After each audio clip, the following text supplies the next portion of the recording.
اعوذ باللہ من الشیطان الرجیم بسم اللہ الرحمن الرحیم۔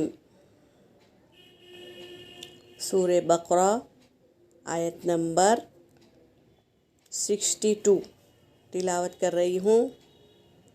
الذین ينفقون اموالهم فی سبیل اللہ ثم لا يتبعون ما انفقوا منا ولا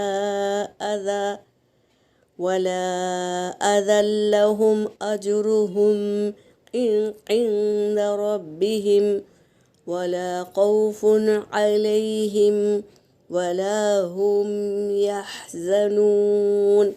صدق اللہ العلی العظیم۔ ترجمہ کر رہی ہوں۔ الذین، وہ جو، یہ حرف موصولہ ہے، جمع کی بات ہو رہی ہے۔ وہ جو ينفقون، نفقہ نون فا قاف، یہ خرچ کرنے کی عربی ہے۔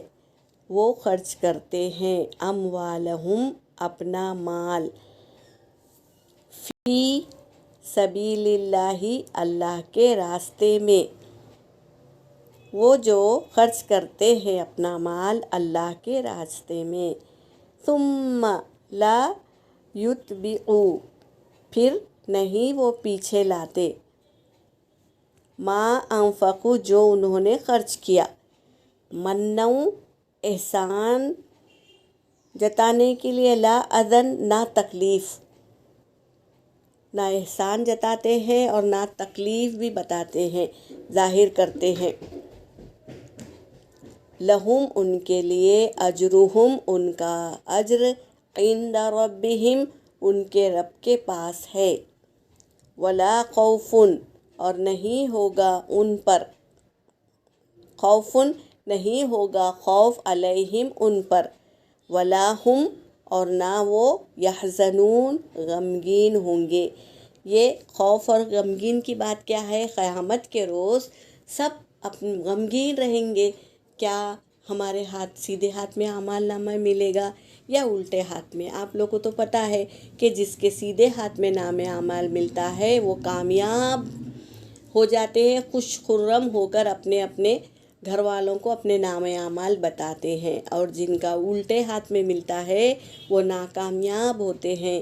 اور تو اس وقت، قیامت کے وقت، ان پر خوف بھی نہیں ہوگا جو اللہ کے راستے میں خرچ کرتے ہیں اور پیچھے لگ جاتے ہیں، خرچ کرنے کے لیے پیچھے لگ جاتے ہیں، محنت کرتے ہیں، اور کیا ہے، تکلیف اٹھاتے ہیں اور احسان بھی نہیں جتاتے، تو ایسے لوگوں کے لیے اللہ کے پاس ان کا اجر ہے، اور نہیں ہوگا خوف ان پر، ولا ہم، اور نہ وہ، یحزنون، غمگین ہوں گے۔